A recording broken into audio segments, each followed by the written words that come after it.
आज है 9 अगस्त 2025 दिन शनिवार। वेलकम बैक सुप्रभात न्यूज छत्तीसगढ़। चलिए देखते हैं छत्तीसगढ़ की 25 फटाफट बड़ी खबरों को। इससे पहले न्यूज को आप कहां से देख रहे हैं कमेंट बॉक्स में हमें जरूर बताएं, साथ ही वीडियो को लाइक करें। मुख्यमंत्री विष्णुदेव साय ने रक्षाबंधन पर्व पर प्रदेशवासियों को दी हार्दिक शुभकामनाएं। मुख्यमंत्री विष्णुदेव साय ने रक्षाबंधन पर्व के पावन अवसर पर प्रदेशवासियों को हार्दिक बधाई और शुभकामनाएं दी।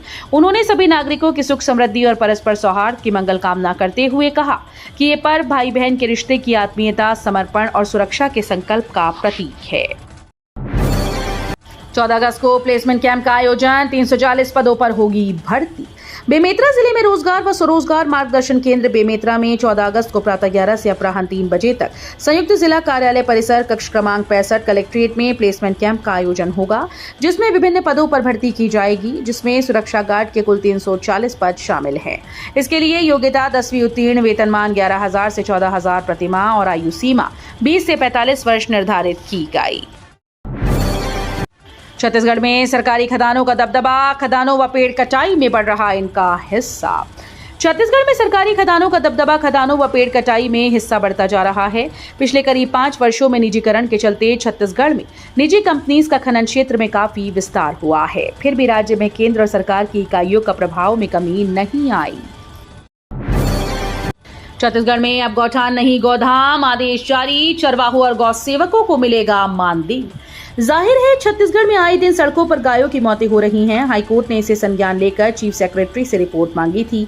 उधर पिछले हफ्ते 3 हादसों में 90 गायों की मौत हुई थी। बिलासपुर रोड पर 18 गायों की मौत पर मुख्य सचिव ने कलेक्टर एसपी की क्लास लगा दी थी। नो हेलमेट नो पेट्रोल, इस जिले में अब बिना हेलमेट के नहीं मिलेगा पेट्रोल, आदेश हुआ जारी।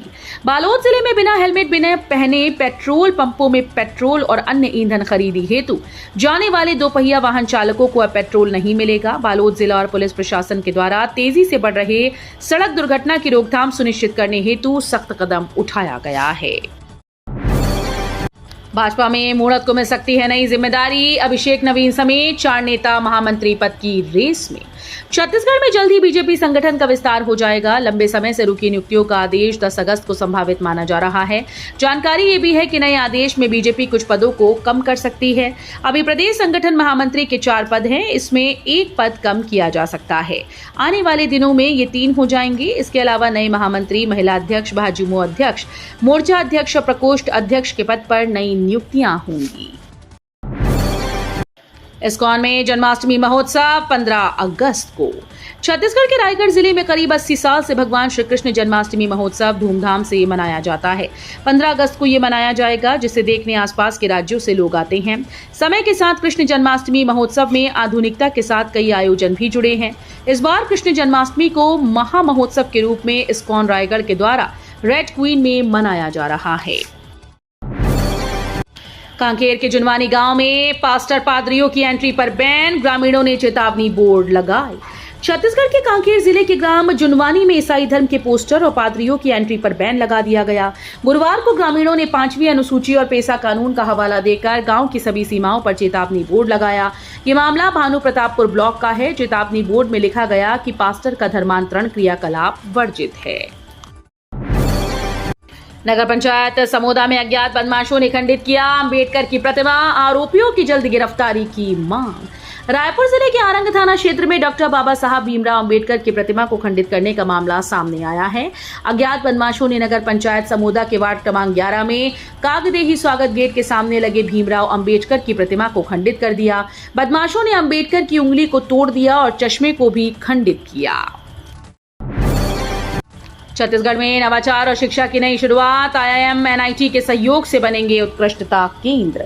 छत्तीसगढ़ में शिक्षा, कौशल विकास और नवाचार के क्षेत्र में एक नए युग की शुरुआत हुई है। राजधानी रायपुर सहित पंडित दीनदयाल उपाध्याय ऑडिटोरियम में आयोजित समारोह में राज्य सरकार, आईआईएम रायपुर, एनआईटी रायपुर और मोतीलाल ओसवाल फाउंडेशन के बीच त्रिपक्षीय एमओयू पर हस्ताक्षर किए गए।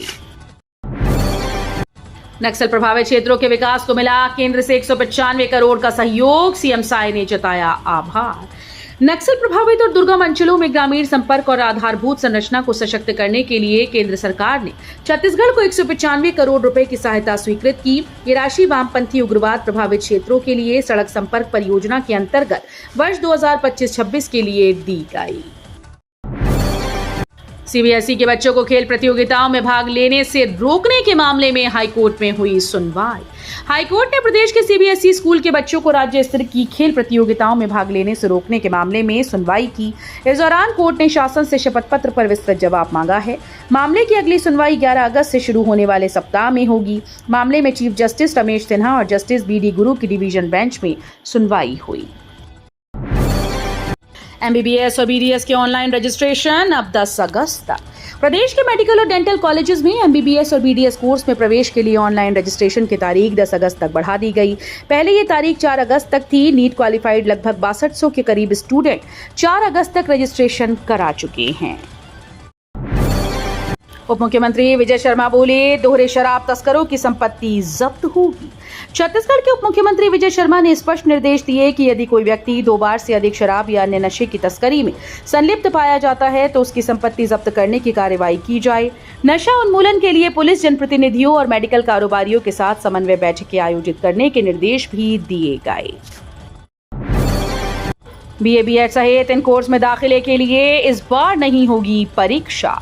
छत्तीसगढ़ में बीए बीएड बीएससी की पढ़ाई के लिए एडमिशन करने वाले छात्रों के लिए एक बड़ी खबर। इस बार इस कोर्स के दाखिले के लिए परीक्षा नहीं होगी। इसके लिए स्कूल शिक्षा विभाग ने आदेश भी जारी कर दिया है। स्कूल शिक्षा विभाग छत्तीसगढ़ शासन ने एक आदेश जारी किया। इसके मुताबिक BA BEd BSc BA course के लिए सत्र 2025-26 में प्रवेश के लिए परीक्षा नहीं होगी। 12वीं में प्राप्त अंक की मेरिट के आधार पर काउंसलिंग कर एडमिशन लिया जाएगा। छत्तीसगढ़ में पेयजल संकट से राहत देने वाला वर्क प्लान तैयार। 208 किलोमीटर पाइपलाइन में आएगा पानी। मानसून में प्रदेश के अधिकांश क्षेत्र में जमकर बारिश हो रही है, लेकिन बिलासपुर में कुछ क्षेत्रों में लोग अब भी टैंकर से पानी मंगाने को मजबूर हैं। ये स्थिति राज्य में कई जगह है। प्रदेश में गर्मियों में हर साल सामने आने वाले पेयजल संकट से निपटने के लिए इस बार सरकार ने बड़ा कदम उठाया है। संचालनालय, नगरीय प्रशासन और विकास विभाग ने इसके लिए अभी से प्लान तैयार किया है। मनेन्द्रगढ़ चिरमिरी रोड पर खुले गड्ढे बने, खतरा चौड़ीकरण के नाम पर खोदकर छोड़ा। मनेन्द्रगढ़ चिरमिरी के बीच साजा पहाड़ सड़क के उन्नयन का कार्य चल रहा है। लगभग 44 करोड़ की लागत से हो रहे इस कार्य में ठेकेदार की बड़ी लापरवाही देखी जा रही है। ठेकेदार ने चौड़ीकरण के नाम पर करीब 1 महीने से गड्ढे खोदकर छोड़ दिए हैं। इससे मनेन्द्रगढ़ और चिरमिरी के लोगों सहित अन्य राहगीरों को काफी कठिनाइयों का सामना करना पड़ रहा है।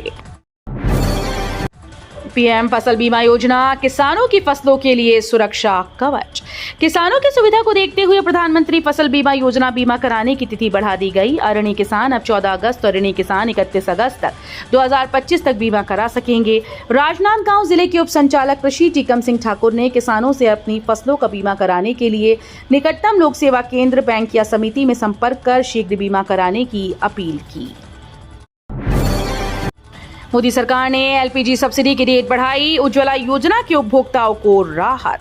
प्रधानमंत्री नरेंद्र मोदी की अध्यक्षता वाली कैबिनेट कमेटी ने शुक्रवार को 12,000 करोड़ रुपए की लागत से वित्त वर्ष 2025-26 तक प्रधानमंत्री उज्ज्वला योजना उपभोक्ताओं के लिए एलपीजी सिलेंडर पर सब्सिडी को मंजूरी दी। पीएमयूवाई के तहत लाभार्थियों को 1 साल में 14.2 किलो वाले 9 एलपीजी सिलेंडर पर 300 रुपए प्रति रिफिल की सब्सिडी सरकार की ओर से दी जाती है। कृषि विभाग और राजस्व विभाग की संयुक्त टीम ने किया कृषि सेवा केंद्रों का निरीक्षण। 9 केंद्रों को नोटिस जारी।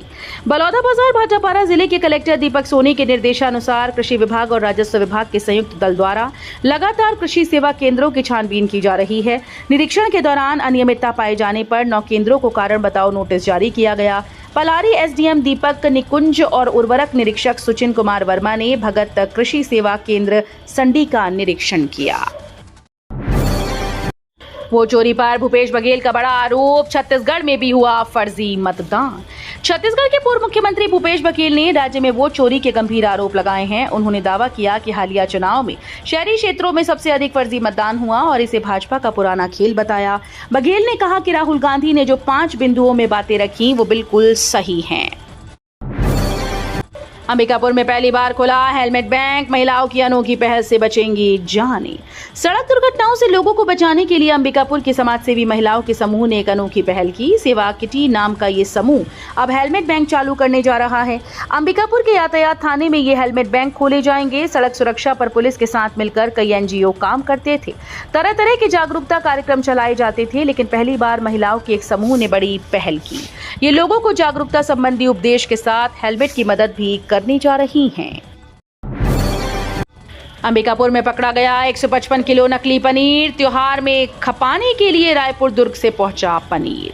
छत्तीसगढ़ के संभाग मुख्यालय अंबिकापुर में खाद्य और औषधि विभाग और राजस्व विभाग की टीम ने एक ट्रेडिंग सेंटर पर छापा मारकर 155 किलो नकली पनीर जब्त किया। शुरुआती जांच में पता चला कि ये पनीर मिलावटी है। इसका सैंपल जांच के लिए भेजा गया। ये पनीर अलग अलग जगहों पर भेजने की तैयारी थी। अब टीम दूसरे स्थानों पर भी नकली पनीर की जांच कर रही है। आईएमडी का बड़ा अपडेट, अगले 24 घंटे में ताबड़तोड़ बारिश की चेतावनी। मौसम विज्ञान केंद्र रायपुर ने बस्तर संभाग के 7 जिलों के लिए ऑरेंज अलर्ट जारी कर दिया है। इस अलर्ट के अनुसार आने वाले 24 घंटे में मध्यम से भारी बारिश की स्थिति जिलों में बन सकती है। मानसून द्रोणिका मध्य समुद्र तल पर अरुणाचल प्रदेश से हिमालय की तराई तक स्थित है। वहीं एक ऊपरी हवा का चक्रीय चक्रवाती परिसंचरण बांग्लादेश के मध्य भाग में 5.8 किलोमीटर से 7.6 किलोमीटर ऊंचाई तक विस्तारित है। चोरी की बिजली से घर रोशन करना पड़ा महंगा। एसईसीएल कर्मी पर कोर्ट ने लगाया 5,88,000 का अर्थदंड। कोरबा में एसईसीएल कर्मी को बिजली चोरी कर मकान को रोशन करना महंगा पड़ गया। उसके खिलाफ विद्युत वितरण विभाग की सतर्कता टीम ने कार्रवाई कर दी। मामले की सुनवाई 3 साल तक विशेष न्यायालय में चलती रही। कोर्ट ने सुनवाई पूरी होने के बाद 5,88,000 रुपए अर्थदंड से दंडित किया।